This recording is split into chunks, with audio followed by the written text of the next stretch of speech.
Hi. Hi, my lovely cosmic soul fam. Uh, Welcome to the weekly astrological overview for the week ahead, which, of course, as we all know, is the 12th of August to the 19th of August. And hi, Poonam. Hi, Andy. Hi, Simi. It's so lovely to see all of my regulars here. And I'm reading the chat and I'm seeing some of you have been experiencing extreme weather conditions with flooding. And of course, also there are fires raging in various parts of the planet. Greece, again, is having its fair share of wildfires. And so they need to borrow some of your rain, I think. The Canadian rain needs to go over to Greece. But it's not unexpected with the kind of volatile astrological energy that we've got. So, hi, Janice, and hello from Lebanon. Welcome. That's lovely to see. I love Lebanese food. Oh, I wish we had a Lebanese restaurant in Gozo. I'd be there all the time. Hugs from Boston. Wow. Jem, hi. This is really brilliant. Oh, it's lovely to see all of you here. It really is. And today I'm going to look at the week ahead, but I'm also going to focus on the major transit that is happening this week, which of course is between Mars and Jupiter in Gemini. Now, this is quite a powerful and dynamic transit. And so I need to give it a little bit of time and explain it for you. So let's have a think. Where are we going to start? Well, the week in general, because I've just been doing some of the Astro Bites, and the week in general has kind of, it's almost like the calm before the storm. That is how I would describe the energy in general.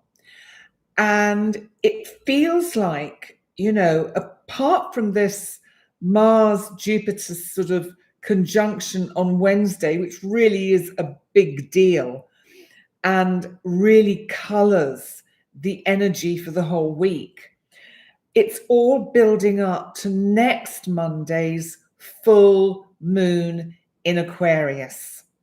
And that, yet again, is another very powerful full moon. Let's just have a look at this Mars-Jupiter conjunct in Gemini, because really we're already in the energy and it's exact on Wednesday. So I'm going to bring the chart up for myself. I'm still not quite sure technically how to do it via the laptop. There probably is a way. Oh, and please let me know if the sound is okay. If we start getting static, I'll unplug it. It's plugged into the electricity at the moment, but let me know if you get any static, because maybe unplugging it will help. Let's first of all think about Gemini. And if you know your own natal chart, think about where Gemini lies in your chart. Whether it's first, second, third, fourth, fifth, sixth, seventh, eighth, ninth, 10th, 11th, 12th house. Okay? Just have a think about that. Gemini, remember, is about communication. Sound is great. Thank you, Lorraine. That's fantastic. And communication, but not only communication. Gemini is also about ideas, thinking, thought. And sometimes, of course, it can get into ruminating and overthinking. So we have to be mindful of that. With Jupiter in this sign until roughly next May, we have all of that kind of communication style energy being expanded. Now, that can be positive or negative.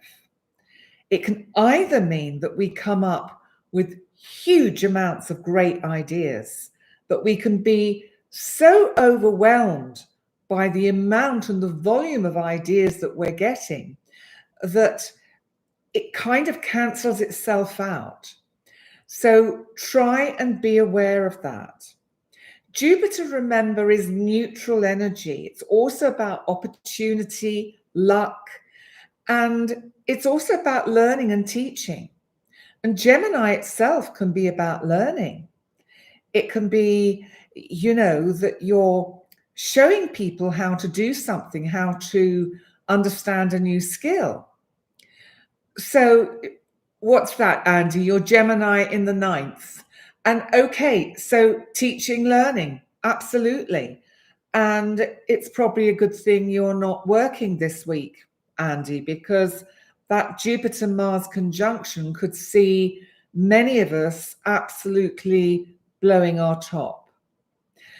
Mars, remember, is about action, energy. It's about assertion. It can be about aggression. It can be argumentative. And it's also physical.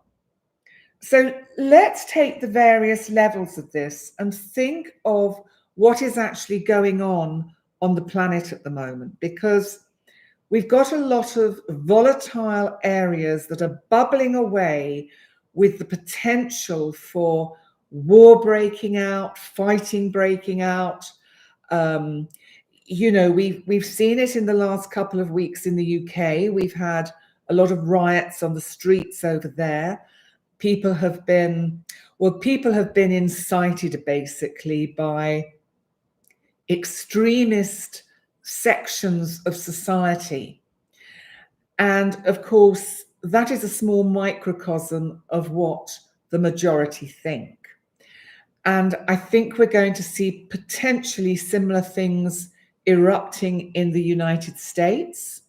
I think we're going to see potential problems erupting on the streets of the Middle East, of various parts of the Middle East, as the tension builds towards people getting more and more concerned that those at the top, those in charge, are kind of thinking, oh, well, it's like they're playing chess.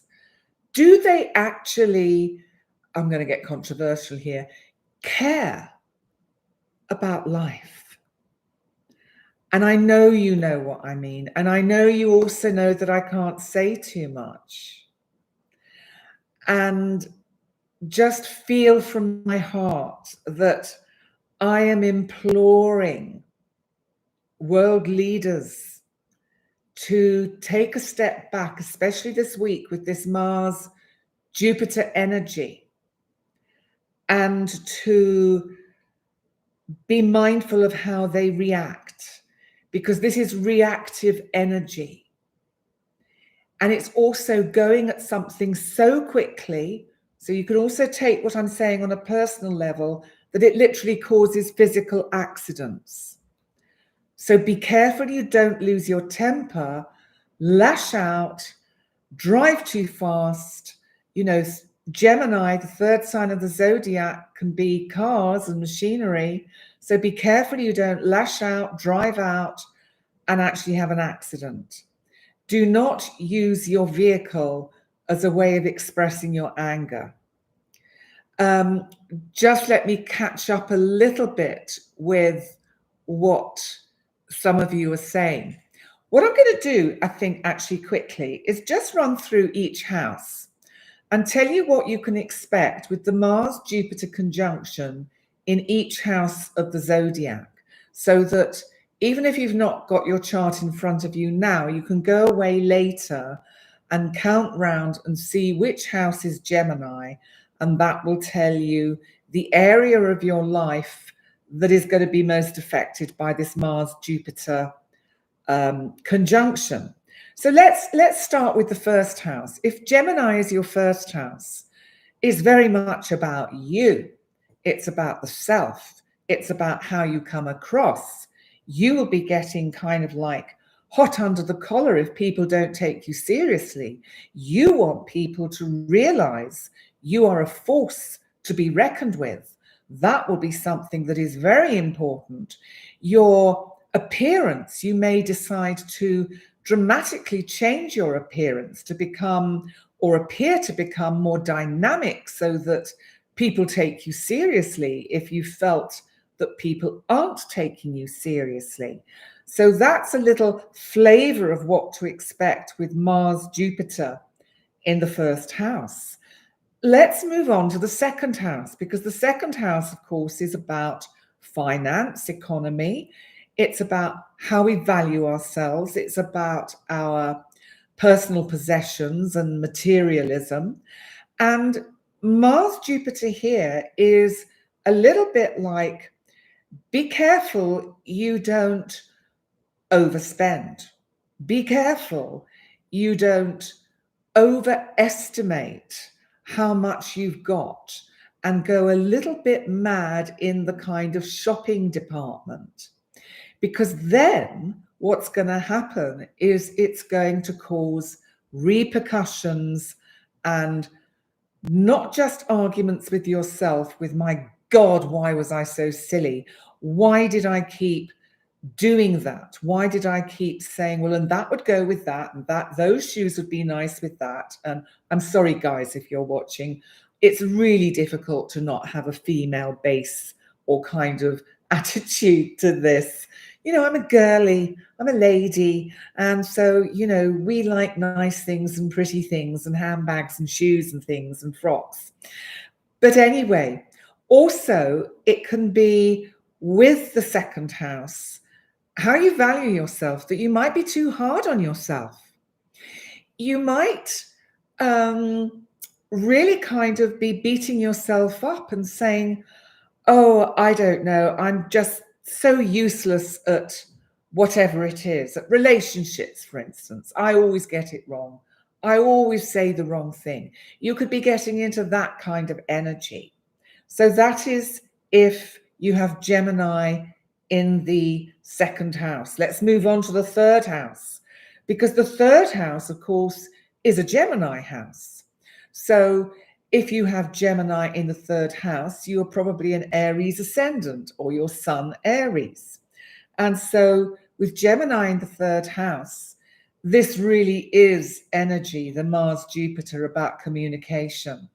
You really do have to think very mindfully about how you approach people all of this week, not just Wednesday, but all of this week, because you are going to see things that make you indignant. You are going to see things on social media that make you very angry. You are going to react to things on social media that make you very, angry and irritated. You have to really take a sort of step back and not react. Remember what I always say, respond to situations, don't react. So that is part of what goes on in the third house. Also, that's this thing with motor vehicles, cars, anything that's to do with machinery. You might find you have an appliance, a white goods, as they call it, appliance that goes wrong at this time. And you're so angry, you're so furious, because it means that you've got to go and actually replace it. So that could be another experience this week of this kind of energy. But if we move on to the fourth house, which is about home and family and where we live, where we feel at home, and our ancestry, where we feel our roots are, where we come from, then we have to look at what is going on within our family unit. And do we need to take a step back from reacting against maybe things people say or do? And it could be that there is communication blocks, and there is a need to kind of take a step back, because what we've also got to remember is Saturn in Pisces is squaring both Mars and Jupiter. It's not exact yet, but it's coming up on Monday, the full moon day, to make an absolute hard square to that Mars-Jupiter. So in the 4th house, this is very much Mars-Jupiter, about also wanting to make change within your actual environment, to make your home more dynamic. You might want to push all the walls out, build an extension, do something quite dramatic. So that could also be kind of part of this energy. Let's move on to the 5th house, because the 5th house, of course, is about creativity and entertainment. It's also about love affairs. This could get a bit hot and steamy because, remember, Mars is about sexuality. So we have this sexuality energy coming from Mars, Jupiter expanding it, and maybe the opportunity to you might actually meet somebody that really you feel very passionate about and fires up your passions, because I think Mars can also be very passionate sign. And Saturn in Pisces is saying, whoa, whoa, whoa, whoa, slow down. Don't rush this. Good things take time. So it would show that any relationship formed at this time, you need to kind of take your time with it, to not rush into anything. So that would be an example of what goes on in the 5th house with this configuration. Then if we come to the 6th house, the house of health, the house of our day-to-day working routine, it's also service to others. Well, Mars and Jupiter here on a health front are really warning you, be careful. Don't drive too fast. Be mindful of how you're moving around. That Saturn square could mean a broken bone. So be extra careful with that 6th house Mars Jupiter. Just take it easy this week. Look at, when I broke my ankle, I remember, and there was probably a Mars Jupiter transit or something in my chart. I can't remember now, but I remember my doctor saying to me when I was leaving the hospital, because I had to have metal plates and pins put in my ankle. This is going back about 8 years ago. And he said to me, make sure you think about every step you take and every move you make, because that will ensure that you don't lose balance or fall. Because obviously he was concerned that the worst thing that can happen is that I fall again because I'm not certain of my footing with the broken ankle. So what I would say with this Mars Jupiter in the 6th house is to be mindful of every step you take. Just be prudent. Don't do anything foolhardy or stupid. Not the best week of the year to go rock climbing. Not the best week of the year to do anything that involves working with machinery or using a chainsaw, for example. Oh, gosh, the images that come. So let's now move on to the 7th house, because as we know, this is the house of significant relationships. Significant relationships, I think you have to be super careful in how you communicate with everybody that is special in your life this week, because this Mars-Jupiter energy could actually cause unexpected arguments, rows, disputes. Try and breathe. Take a step back. So if you feel something is getting a bit heated and difficult and that you're reacting and not responding, count to 10. You know the way we do it. Leave the room. Just say to the other person, I'm just going to go to the bathroom. You go to the bathroom.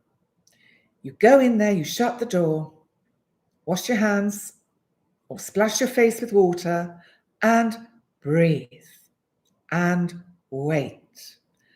so that by the time you go back, everything can diffuse a bit, so that you can find a way to use the positive side of Jupiter to have a healthy discussion about whatever it is that is causing you to have the argument in the first place. So I've just seen Simi talk about flying and travel. Let's wait till I get to the 9th house, because I'll talk about that when I get up there. So the 8th house, remember, is about transformation. It can also be beginnings and endings. It's about going very deep into one's own self. It's about the shadow side of the self. This could be really having a little bit of personal reflection. Maybe doing a little bit of self-analysis and thinking about how you come across to people. Maybe thinking actually about how other people see you. And maybe being aware that sometimes it's not just what you want, but maybe what we want together. And maybe you have been focused on what you want at the cost of not being aware of what others want. Now let's move on to the 9th house, which of course is the house of travel. So with Mars and Jupiter here, let's look at the full spectrum of what it can mean in the 9th house. Let's address flying to start with. Well, first of all, we would then look for Uranus. So we look for Uranus because Uranus rules aviation. Uranus is not making any aspect to Mars and Jupiter. So I would say that with regards to aviation, things could happen, but the energy is more likely to unfold around the full moon on Monday the 19th. If there was going to be anything that causes a problem, delayed travel, remember Mercury is retrograde, or problems with the aircraft that delay the aircraft. And you know, if anyone out there is scared of flying or worried about accidents, I have a terrible fear of flying. It's a lot better than it used to be because I had a hypnotherapy session with a lovely hypnotherapist. This is going back nearly, 18 years ago.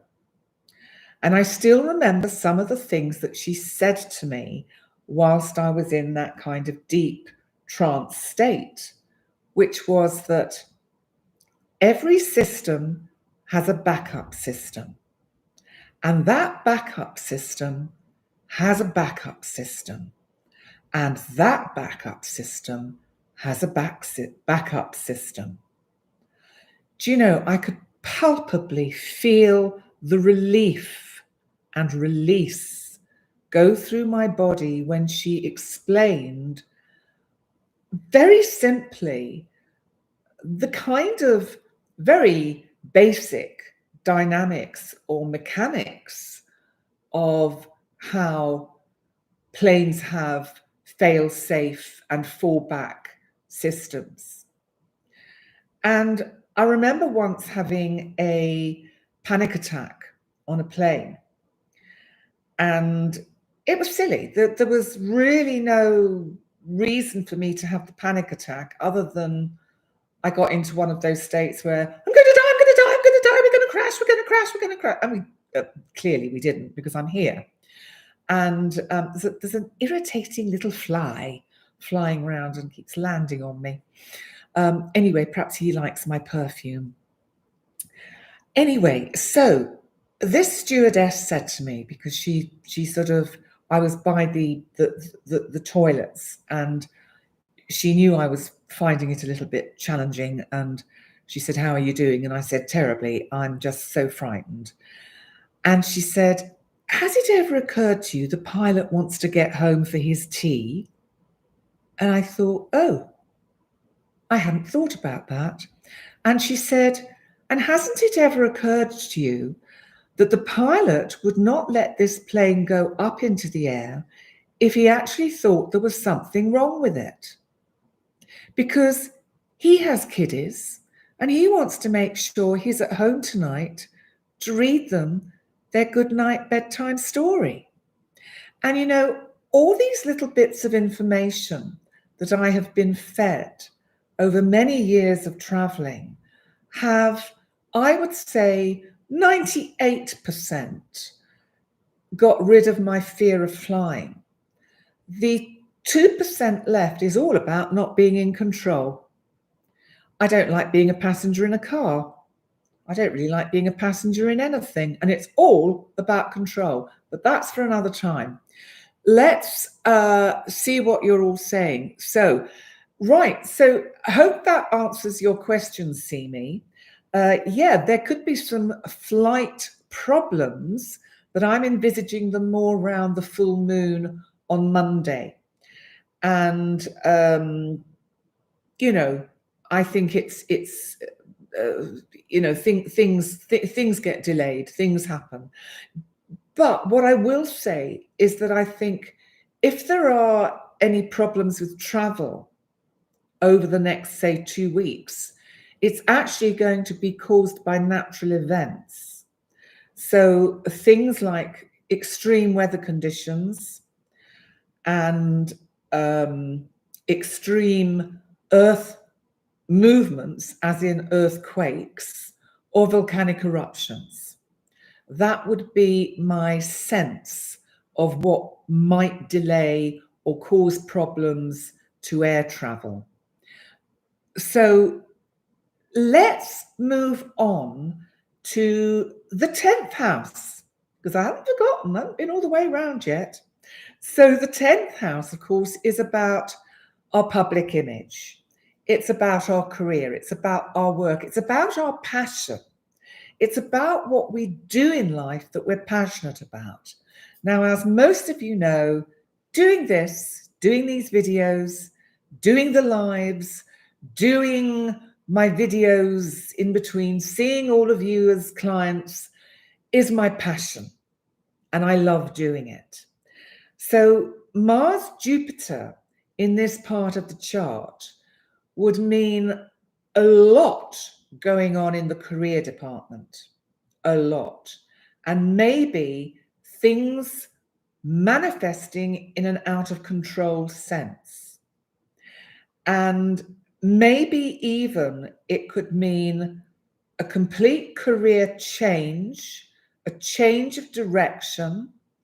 It could mean a cutting of ties with whoever you work with.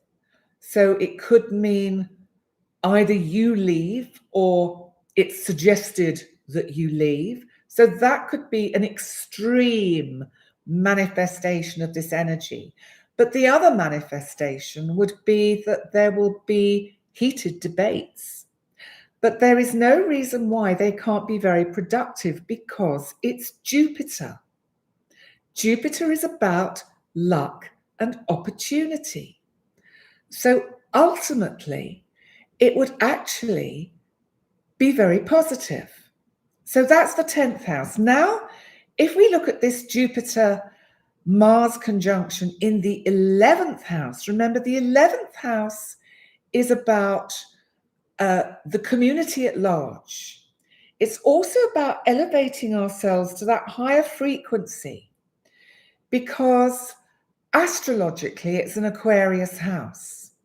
So it means it has that energy of tuning into higher vibrations and frequencies.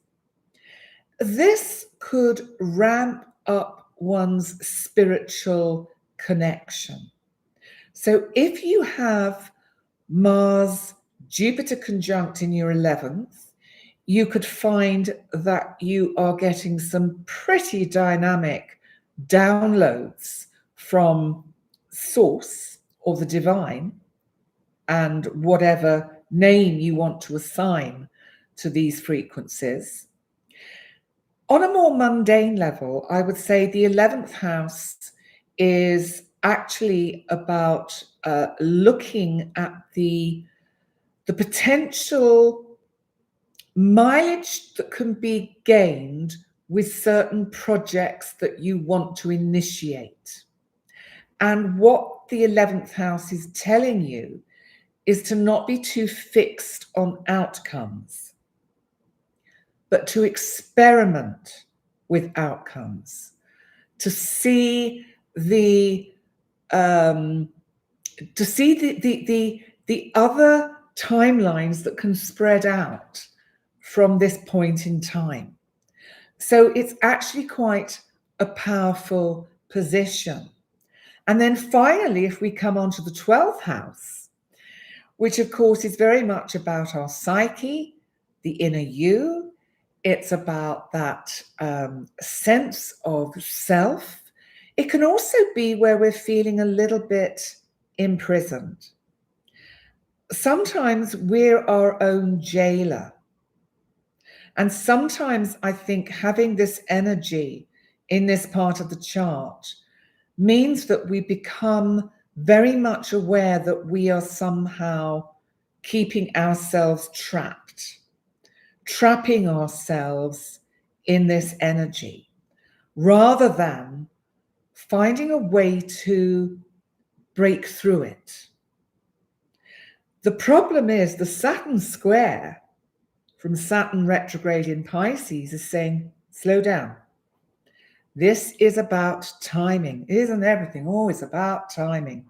So, it's really very much about, I think what it's asking you to do is to be quite tough with yourself. Go in to that inner reflection. Look, face on at your shadow. Really kind of face that inner you. And look at yourself, warts and all. And I think if you somehow hold that energy this week, by next weekend and the full moon, you will be ready to let something go, which is a kind of persona layer, which really no longer serves you. And you can confine it to the dustbin of the past. So that's this Mars-Uranus going round the 12 houses. So I hope that's been helpful. So let me just have a look and see what some of you are saying. So, okay, Soul Secret Service, I love your name. Great. I'm so glad that resonates for the 11th house. That's brilliant. Oh, Simi, you've got a great idea for a new story. Fantastic. That's excellent. And Jem, it's reassuring. I'm so glad about flying. Yes, of course, I will come back to the UK at some time, but not just yet. But I will be back, as they say. So this energy really does color the whole week. And towards the end of the week, we have the moon in Capricorn. And also Mercury, our planet of communication that is currently retrograde in Virgo, will be leaving Virgo and moving back into Leo in preparation for that full moon on Monday, when it will actually be conjunct the sun in Leo, in opposition to the full moon in Aquarius. And on Thursday also, Mars will have moved a little bit or degree away from Jupiter. The energy will still be there, but it will move away, and it will actually, by Friday, be squaring that Saturn exactly in Pisces. Remember, Saturn is retrograde. Remember, Saturn is about limitations, boundaries. Also in Pisces, I think it's very much about trying to break through the illusions that we have. to try and help us make sense of what doesn't make sense, to try and help us collate our thoughts, Gemini, and look at where we might be getting carried away with the overthinking of Jupiter and really going down rabbit holes that we just don't need to do. Because do you know what? Sometimes we imagine all these things. We go along different timelines that our life could unfold down. And you know what? None of them actually happen because, as I've said before, most of the things we worry about never actually happen. And, you know, that's what happens. So by Saturday, the moon is in Aquarius. And by Sunday, we have another quite interesting transit, which is Mercury, our planet of communication, retrograde in Leo, squaring Uranus. We haven't talked about Uranus for a while. You know, if there are going to be any delays to travel, it's going to be Sunday. And that's quite interesting because that's often quite a busy travel day. Because Uranus, as I said, is aviation, and there could be unforeseen and unexpected events that prevent travel, at least by air. And so that can be a manifestation of this energy. And then, of course, by Monday, which I will talk about next week, we get to the full moon in Aquarius. Now, I'm pre-recording an in-depth look for the full moon in Aquarius, which I'm probably going to record tomorrow. So it'll be up on the channel by Thursday, Friday. And because the lovely Jerry, as you know, does all the twiddly bits. And, and there's no music over the opening credits because they were just charging me too much per year to use their piece of music. So I decided we can have silence. You know, sometimes silence is golden. And until I find something that's a little bit more suitable and a little less expensive. So that's what we're doing with that. Now, we come on to the word for the week. And the word for the week, well, you might actually, what I'm going to do is ask you some questions first, and then you might actually get a sense of what this word is. Are you a doormat? Are you a people pleaser? Are you too nice? Are you too accommodating? Do you find it difficult to ask for what you need? Do you find it difficult to realize that your needs are just as important as another person's? And do you find that basically you do all or some of those things? So you're a recovering doormat and people pleaser. I love it. Boundaries. Yes, where's Saturn when we need it? Boundaries. You know, probably on the whole, most nice, good people and people who are into the kind of more spiritual side of life are on the whole probably people pleasers. Because, I mean, of course, I am talking about myself.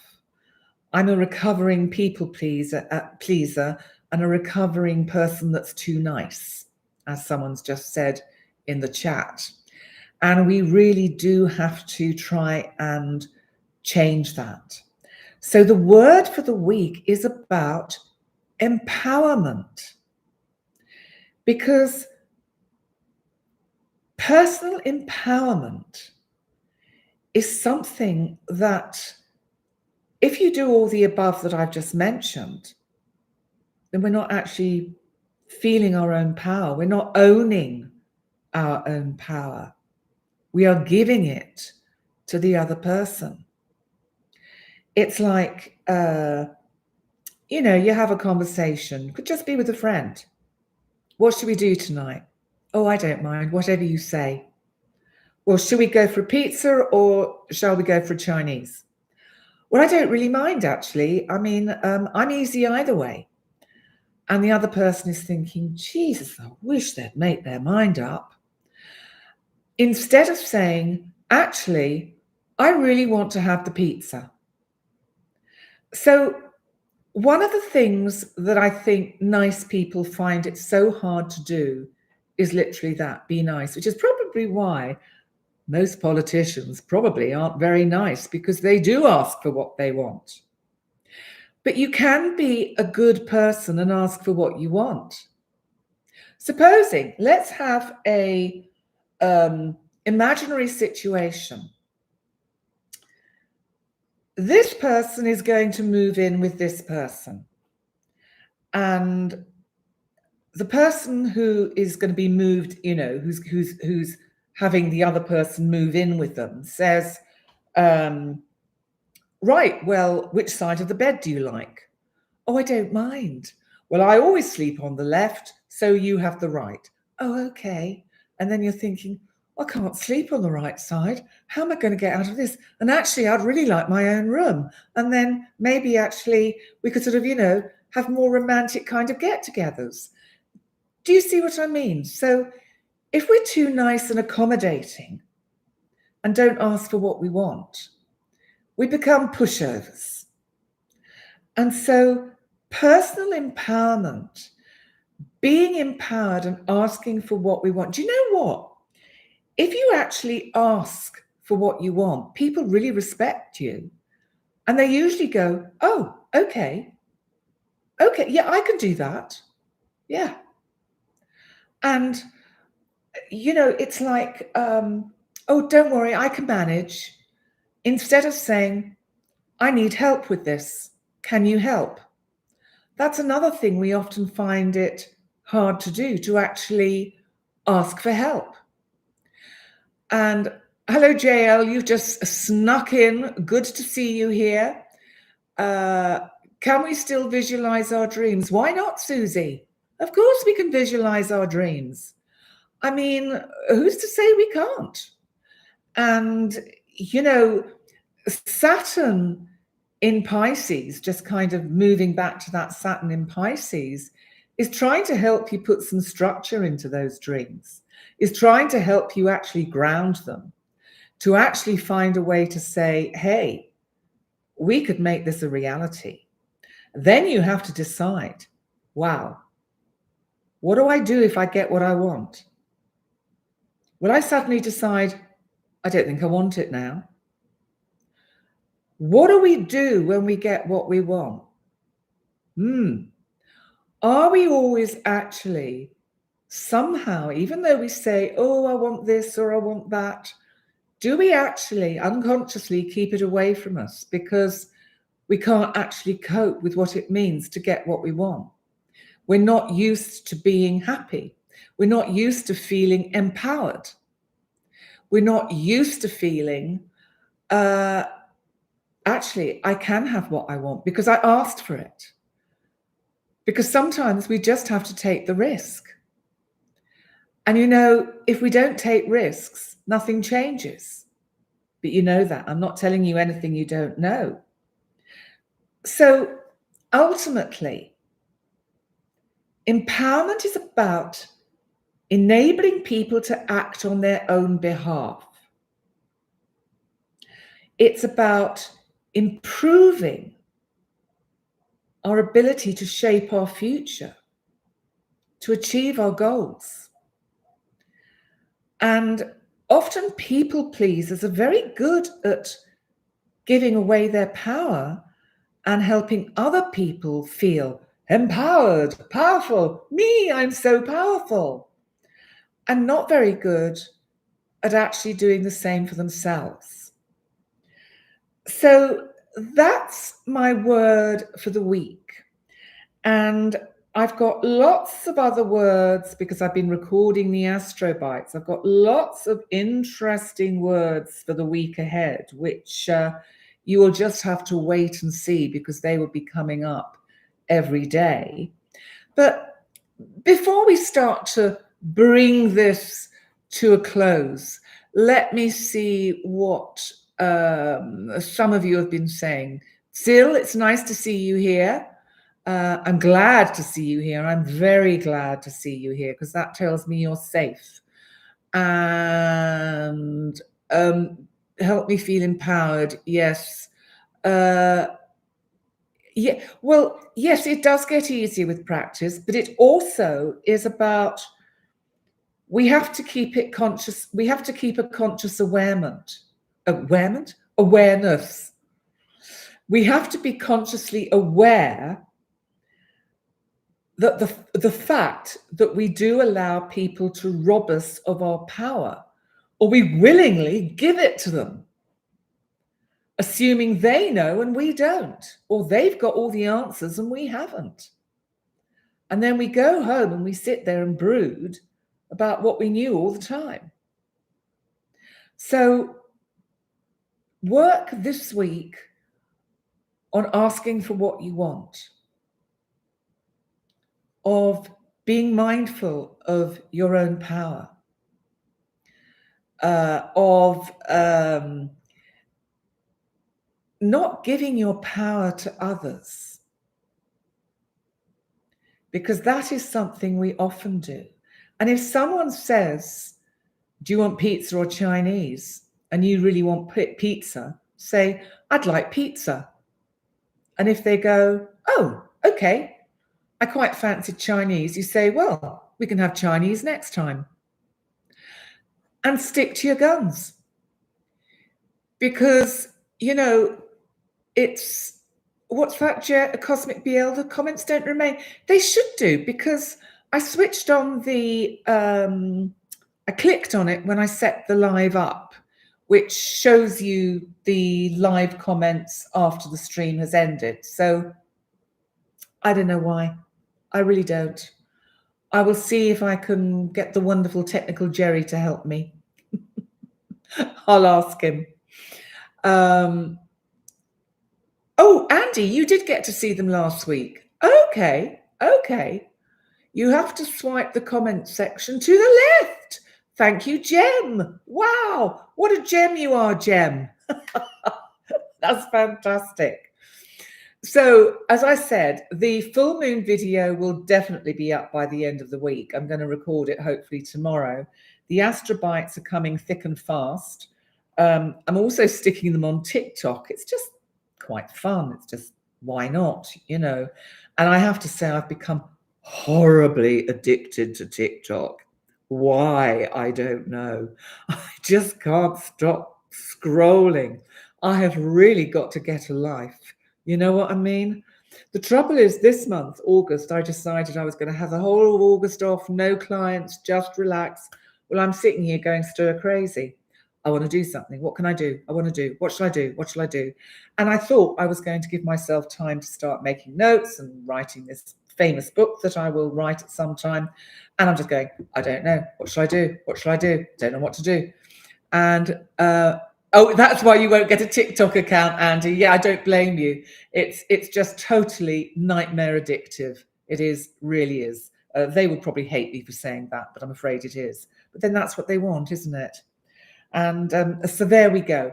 But listen, on that note, hopefully then, if you swipe left, you will get the live comments to go through.